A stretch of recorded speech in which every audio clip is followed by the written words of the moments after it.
안녕하세요. 캐스터 박재은입니다. 오늘도 미국 증시 상황 그리고 외신들 살펴드리도록 할 텐데요.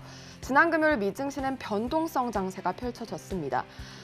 지난 금요일 미 증시는 특히 중국의 금리 인하 소식에 상승 출발했지만요. 결국에는 하락 반전하기도 하면서 변동성 장세가 굉장히 심한 하루였는데 특히 S&P 500 지수가 장중에 전고점 대비 20% 이상 하락하면서 기술적 약세장에 진입을 하기도 했지만 장 막판에 상승으로 돌아서는 모습이 나타났습니다. 다우지수는 8주 연속 하락하면서 1923년 이후 최장기간 하락했고요. S&P 500과 나스닥 지수는 7주 연속 하락세를 연출했습니다. 뱅크 오브 아메리카는 주식시장이 일시적인 반등을 보일 수는 있지만 저점 매수보다는 우선 매도를 권했고요. 11개 섹터 중에 헬스케어 부동산이 1% 이상 올랐고 반면 임의소비재 산업은 1% 이상 밀리는 모습이 연출됐습니다. 그럼 구체적인 지수 흐름 살펴보시죠. 먼저 다우존스는 강보합권으로 마쳤고요. 나스닥은 0.3% 하락, 반면 S&P 500은 0.01% 소폭 상승으로 마무리 지었습니다. 그럼 구체적인 기술주 흐름 체크를 해볼까요? 간밤 주요 기술주의 흐름도 혼조 흐름으로 마친 가운데 애플은 0.17% 강보합권에서 마무리를 지었습니다. 시장 조사업체 카날리스는 애플이 북미 스마트폰 시장 점유율 50% 이상을 달성했다고 언급을 했고요. 웨드부시의 한 애널리스트는 최근에 주식시장이 급격하게 매도세를 겪고 있지만 애플은 매수하라고 권고를 했습니다. 그럼에도 불구하고 상승폭이 제한적이었고요. 반면 마이크로소프트와 알파벳 A는 각각 0.23%, 1.34% 밀리면서 마무리 지었는데 특히 구글은 알파벳이 구글 플레이에서 매치그룹 일시 사용 금지를 철회했다는 소식이 들려온 점 확인해 보시면 좋을 것 같습니다. 다음 장 살펴보도록 하겠습니다. 아마존은 0.25% 소폭의 상승세로 마무리를 지었는데요. 시티가 아마존을 최선호 종목에서 제외했다는 소식 들려온 점 확인을 하셔야 할 것 같습니다. 이어서 테슬라는 6.42% 크게 밀리면서 700슬라를 내주는 모습이 나타났는데 이 가장 활발하게 거래된 종목이었는데 일론 머스크의 성추행 의혹이 불거진 후에 700슬라가 무너지는 모습이 나타났습니다. 이어서 엔비디아는 2.51% 빠지면서 반도체주가 어두운 모습을 포착이 됐습니다. 다음 장 살펴보도록 하겠습니다. 변동성 지수는 0.27% 올랐고요. WTI는 0.91% 오르면서 계속해서 4주 연속 상승세를 이어갔습니다. 중국의 중앙은행 금리 인하 소식에 중국의 경기 둔화가 우려가 될 것이라는 게 다소 둔화가 됐지만요. 여전히 시장은 세계 경기가 둔화될 수 있다고 우려되는 상황이라는 점 확인을 해보셔야 할 것 같습니다. 이날 금 가격은 전일보다 거의 비슷한 수준에서 마무리를 지었는데 다만 이번 주 금 가격은 4주 만에 반등하는 흐름을 나타냈고요. 0.04% 오르면서 마무리 지었습니다. 네, 다음으로 특징주 흐름 만나보도록 하겠습니다. 먼저 팔로알토 네트워크스부터 확인을 해보도록 하겠는데요. 0.76% 빠지면서 마무리를 지었죠. 사이버 보안업체인 팔로알토는 호실적에 힘입어서 지난 금요일 가장 많이 오른 것으로 확인됐지만 종가 기준으로는 좀 빠지면서 마쳤고요. 동사는 가이던스를 3차례 상향 조정했다는 점 잠시 후 외신에서 자세히 살펴드리도록 하겠습니다. 이어서 로스 스토어스 보시면 22% 급락세로 마무리 지었습니다. 대표적인 미국의 소매 업체죠. 컨센서스를 하회하는 실적과 어두운 전망을 내놓으면서 가장 많이 빠진 종목으로 확인되고 있습니다.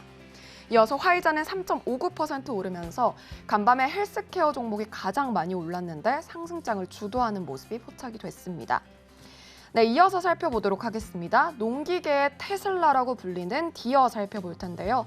저조한 매출을 발표를 했지만 글로벌 곡물 가격 상승이 동사 수요를 견인했다고 밝혔고요. 가이던스가 상향 조정됐습니다. 하지만 실적 부진에 반응을 하면서 주가는 급락하는 모습이 나타났고요. 14% 급락세로 마무리 지었고 이어서 캐터필러에도 영향을 주면서 4% 동반 급락세를 시현을 했습니다. 두 종목 모두 세계 경제의 바로미터로 불리는 만큼 이 종목 체크를 해보셔야 할 것 같고요. 이어서 어플라이드 머티리얼즈 살펴보면 3.86% 급락을 했는데 컨센서스를 하회하는 실적 발표했고요. 저조한 가이던스를 제시했습니다.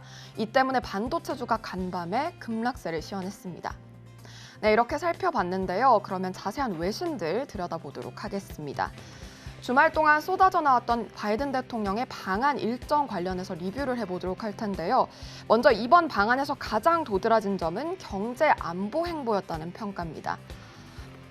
Hyundai Motor Group to invest more than $10 billion in US up to 2025. 첫 방문지가 삼성전자 평택 반도체 공장이었던 점이 시사하는 바가 큰데요. 윤석열 대통령과 공장을 시찰하고 세계 최초로 양산 예정인 반도체 시제품에 함께 서명하는 모습은 반도체 동맹으로서의 한미 관계를 보여주는 상징적인 장면이었다는 평가가 일고 있습니다.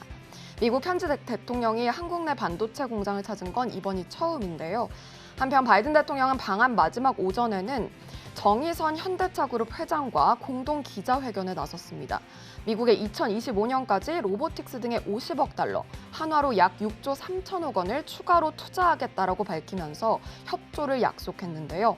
반도체, 전기차, 배터리 등 미래 첨단 산업의 핵심이자 글로벌 공급망에서 전략적 중요성을 지니고 있는 분야인 만큼 양국 간의 파트너십 강화가 좀 예정이 된 상태입니다.